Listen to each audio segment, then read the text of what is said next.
বৃদ্ধ বয়সত যেতিয়া অকলে থাকিব লগা হয় তেন্তে সন্তান কিয় জন্ম দিব লাগে, সক্ষম কিয় কৰিব লাগে, যিয়ে আমাক বৃদ্ধ বয়সত বাটত উজতি খাবলৈ এৰি দিয়ে, কিয় জগতখনেই নিজৰ সন্তানৰ বাবে মৰে। সচৰাচৰ দৰেই কালি সন্ধিয়াও মই মোৰ পোহনীয়া কুকুৰটোৰ সৈতে পাৰ্কত ফুৰিবলৈ গৈছিলোঁ। পাৰ্কৰ পৰা উভতি আহোঁতে বাটত লগ পোৱা বহু চিনাকি আৰু অচিনাকি মানুহক সম্ভাষণ জনাই ৰাস্তাৰ দাঁতিত শাক পাচলি, পাণ, চিগাৰেট, গুটকা, মোবাইল কভাৰ আদি বিক্ৰী কৰা ঘুমটিবোৰ চাই লাহে লাহে খোজকাঢ়ি ঘৰৰ ফালে আহি আছিলোঁ। হঠাৎ আপোনা আপুনি ওচৰৰ শিল এটাৰ ওপৰত বহি থকা এজন বুঢ়া মানুহ দেখিলোঁ। চিধা নাক, কেঁকুৰা চুলি, নিস্তেজ চকু, শৰীৰত সাধাৰণ কিন্তু পৰিষ্কাৰ কাপোৰ। কিছু সময় তেওঁক চাই থকাৰ পিছত মই নিশ্চিত হ'লোঁ যে তেওঁ কোনো ভিখাৰী নহয়। তেওঁৰ সোঁ ভৰিখন গুৰুহাৰ তলত নোহোৱা হৈছিল আৰু তেওঁৰ পেং লাখুটিটো ওচৰতে পৰি আছিল। এনেতে মই দেখিলোঁ তেওঁৰ কাষেৰে পাৰ হৈ যোৱা মানুহে তেওঁক কিবা এটা দি আছে আৰু তেওঁ সেইটো ৰাখি আছে।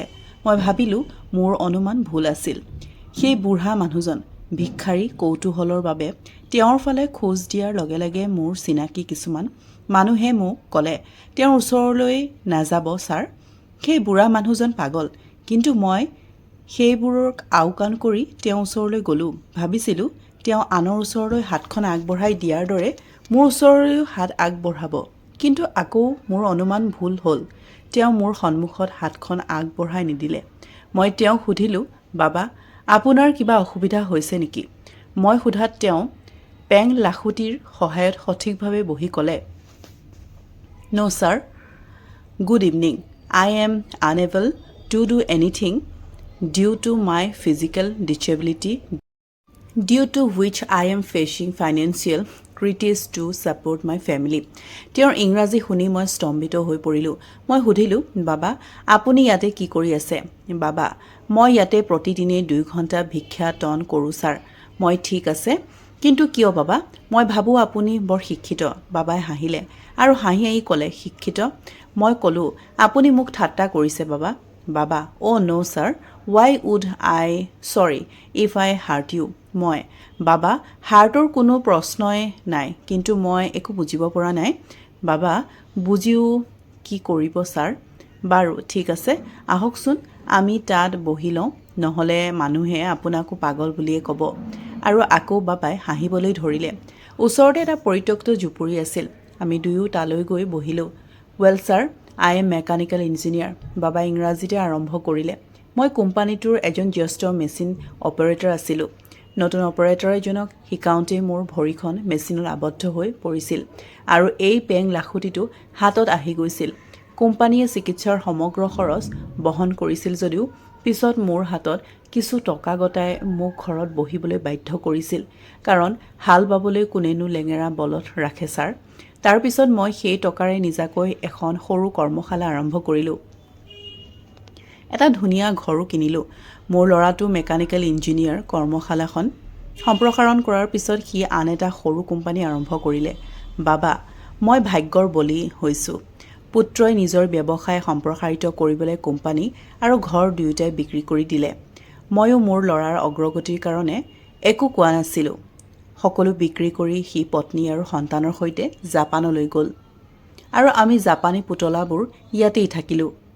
এই কথা কৈ বাবাই হাঁহিবলৈ ধৰিলে। প্ৰথমবাৰৰ বাবে মই অনুভৱ কৰিলোঁ যে হাঁহিও ইমান কৰুণ হ'ব পাৰে।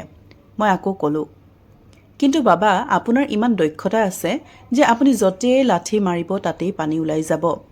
নিজৰ কটা ভৰিখনলৈ চাই বাবাই আকৌ ক'লে, লাঠি মাৰিব ক'ত? কেনেকৈ লাঠি মাৰিম কোৱা? বাবাৰ কথা শুনি মই নিজেও লাজ অনুভৱ কৰিলোঁ। মোৰ নিজেও বৰ বেয়া লাগিল। মই পোনপটীয়াকৈ ক'লোঁ, মানে বাবা, আজিও যিকোনো ব্যক্তিয়ে আপোনাক চাকৰি দিব, কাৰণ আপোনাৰ ক্ষেত্ৰখন ইমান বছৰৰ অভিজ্ঞতা যে আছে। বাবা, য়েছ ছাৰ, আৰু সেইবাবেই মই এটা কাৰখানাত চাকৰি কৰোঁ, য'ৰ পৰা মই মাহে 8,000 টকা দৰমহা পাওঁ। মই একো বুজিব পৰা নাছিলোঁ। মই ক'লোঁ, তেন্তে আপুনি ইয়াতে কেনেকৈ? বাবা, জেণ্টেলমেন, মোৰ ল'ৰাটো যোৱাৰ পিছত বস্তি অঞ্চলত টিনৰ চালি থকা কোঠা এটা ভাড়াত লৈছিলোঁ। মই আৰু মোৰ পত্নী তাতেই বাস কৰোঁ। তাই পক্ষাঘাতগ্ৰস্ত, উঠিব বহিবও নোৱাৰে। মই দিনত 10ৰ পৰা 5 বজালৈ চাকৰি কৰোঁ। সন্ধিয়া 5 বজাৰ পৰা 7 বজালৈ ইয়াত ভিক্ষাটন কৰোঁ আৰু তাৰ পিছত ঘৰলৈ গৈ তিনিওজনৰ বাবে খাদ্য ৰান্ধোঁ। মই আচৰিত হৈ সুধিলোঁ, বাবা, আপুনি এইমাত্ৰ কৈছিল যে আপুনি আৰু আপোনাৰ পত্নী ঘৰতেই আছে। তেন্তে আপুনি কিয় কৈছে যে আপুনি তিনিজনৰ বাবে খাদ্য ৰান্ধে? বাবা, জেণ্টেলমেন, সৰুতে মোৰ মাৰ মৃত্যু হৈছিল আৰু মোৰ এজন অন্তৰংগ বন্ধু আছিল। তেওঁক মাকে মোক নিজৰ ল'ৰাৰ দৰে ডাঙৰ দীঘল কৰিছিল। 2 বছৰৰ আগতে মোৰ মৰমৰ বন্ধুজন হৃদয় ৰোগত আক্ৰান্ত হৈ মৃত্যুবৰণ কৰিছিল। তেতিয়া তেওঁৰ 92 বছৰীয়া মাকক মোৰ ঘৰলৈ লগত লৈ আহিছিলোঁ আৰু তেতিয়াৰ পৰাই তেওঁক আমাৰ লগত থাকে।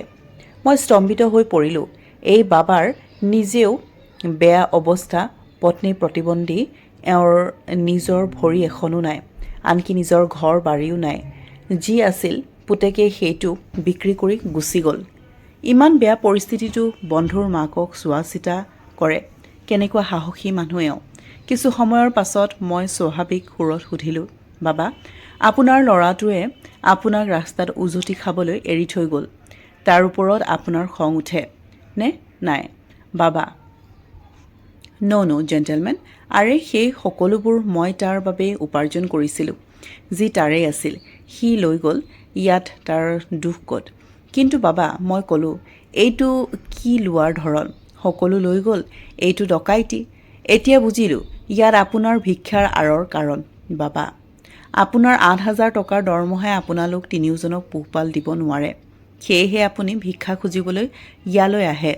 বাবা, ন', ইউৰ ৰং, মাই ডিয়াৰ। 8,000 টকাত মই সকলো মেনেজ কৰি লওঁ। কিন্তু মোৰ বন্ধুৰ মা, যি মোৰো মা, ডায়েবেটিছ আৰু ব্লাড প্ৰেছাৰ দুয়োটা ৰোগেই আছে। দুয়োটা ৰোগৰ ঔষধ চলি আছে তেওঁৰ মাত্ৰ 8,000 টকাত। মই তাইৰ ঔষধ মেনেজ কৰিব নোৱাৰোঁ। মই ইয়াত প্ৰতিদিনেই সন্ধিয়া 5 বজাৰ পৰা 7 বজালৈ 2 ঘণ্টা ভিক্ষাটন কৰোঁ। কিন্তু ভিক্ষাত পইচাৰ বাহিৰে একোৱেই নলওঁ। মেডিকেল ষ্ট'ৰৰ মালিকে মোক এমাহৰ কাৰণে ঔষধ ধাৰলৈ দিয়ে আৰু ইয়াত 2 ঘণ্টা যিমান পইচা পাওঁ প্ৰতিদিনেই মই মেডিকেল ষ্ট'ৰৰ মালিকক দিওঁ। মই অপলক নয়নে তেওঁৰ ফালে চাই ভাবিলোঁ, এই বাবাৰ নিজৰ ল'ৰাটোৱে এওঁক এৰি থৈ গৈছে আৰু এওঁ নিজে আন কাৰোবাৰ মাকক চোৱা চিতা কৰি আছে। মই যথোপৰোষ্টি চেষ্টা কৰিলোঁ যদিও চকুৰ পৰা চকুলো বৈ অহাত বাধা দিব নোৱাৰিলোঁ। উশাহ এটা লৈ গধুৰ মাতেৰে মই ক'লোঁ, দেউতা, আপুনি প্ৰতিদিনে ইয়ালৈ আন কাৰোবাৰ মাকৰ ঔষধৰ কাৰণে ভিক্ষা কৰিবলৈ আহে। বাবা, আন কাৰোবাৰ? হেৰা, মোৰ শৈশৱত তেওঁ মোৰ বাবে বহু কৰিছিল। এতিয়া মোৰ পাল। মই দুয়োকে কৈছোঁ যে সন্ধিয়া 5 বজাৰ পৰা 7 বজালৈ আৰু এটা চাকৰি পাইছোঁ। মই মিচিকীয়া হাঁহি এটা মাৰি ক'লোঁ, আৰু তেওঁলোকে যদি গম পায় যে আপুনি ইয়াতে 5 বজাৰ পৰা 7 বজালৈ ভিক্ষা কৰে তেন্তে? বাবা, আৰে সিহঁতনো কেনেকৈ গম পাব?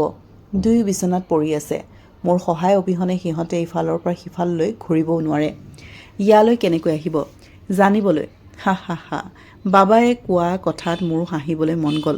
কিন্তু লুকুৱাই ৰাখি ক'লোঁ, বাবা, মই যদি মোৰ হৈ নিয়মিতভাৱে আপোনাৰ মাৰ ঔষধ কিনি দিওঁ ভাল হ'বনে? তেতিয়া আপুনি ভিক্ষাও খুজিব নালাগিব। বাবা, নালাগে বোপা, যদি তুমি মোৰ মাৰ বাবে ঔষধ ক্ৰয় কৰা তেন্তে তাইকো ভিক্ষাৰী বুলি কোৱা হ'ব। মই এতিয়া সক্ষম বোপা, তাইৰ পুত্ৰ মই। কোনোবাই মোক ভিক্ষাৰী বুলি ক'লে মোৰ আপত্তি নাই, কিন্তু মাক ভিক্ষাৰী বুলি ক'লে কোৱাটোহে মই নিবিচাৰোঁ। আৰু বোপা, এতিয়া মই আহোঁ। ঘৰ পোৱাৰ পিছত ৰাতিৰ আহাৰো ৰান্ধিব লাগিব। মই অনুৰোধ হিচাপে বাবাৰ হাতখন মোৰ হাতত লৈ ক'লোঁ, বাবা, মোক বহিৰাগত বুলি নাভাবি মোক আপোনাৰ পুত্ৰ বুলি গণ্য কৰি আইতাকৰ বাবে ঔষধবোৰ গ্ৰহণ কৰি লওক। হাতখন আঁতৰাই বাবাই ক'লে, বোপা, প্লিজ, মোক এতিয়া এই সম্পৰ্কত বান্ধি নিদিবা। এজন ইতিমধ্যেই গৈছে আমাক এৰি। আজি মোক সপোন দেখুৱাই কাইলৈ তুমিও মোক এৰি গ'লে কি হ'ব? মোৰ আৰু সহ্য কৰাৰ শক্তি নাই। এই বুলি কৈ বাবাই তেওঁৰ খোজ কাঢ়িবলৈ সহায় হোৱা পেং লাখুটিটো কাষলতিৰ তলত সুমুৱাই যাবলৈ ধৰিলে আৰু যাওঁতে তেওঁৰ হাত এখন মোৰ মূৰত লৈ পিতৃসুলভ মৰমেৰে ক'লে, নিজৰ যত্ন ল'বা বোপা। কথাৰে মই আগবঢ়োৱা সম্পৰ্কক তেওঁ নাকচ কৰিছিল যদিও মোৰ মূৰত তেওঁৰ হাতৰ উষ্ণ স্পৰ্শই মোক অনুভৱ কৰাইছিল যে তেওঁ এই সম্পৰ্কক অন্তৰেৰে মানি লৈছিল। তথাকথিত পাগল ভিক্ষাৰীজনে ঘূৰি মোৰ ফালে পিঠি দি যোৱাৰ লগে লগে মোৰ হাত দুখন স্বয়ংক্ৰিয়ভাৱে প্ৰণাম কৰাৰ ভংগিমাত যোগ হৈ গ'ল। এনে লোকক দেখি আমাৰ দুখবোৰ কম যেন লাগে আৰু পৃথিৱীখনলৈ চোৱাৰ আমাৰ দৃষ্টিভংগীও সলনি হয়। সময় কেতিয়া সলনি হ'ব কোনেও ক'ব নোৱাৰে। ভাগ্যই কেতিয়া এৰি যাব কোনেও জানিব নোৱাৰে। সেয়েহে সময় আৰু ভাগ্যক লৈ কেতিয়াও গৌৰৱ কৰা উচিত নহয়।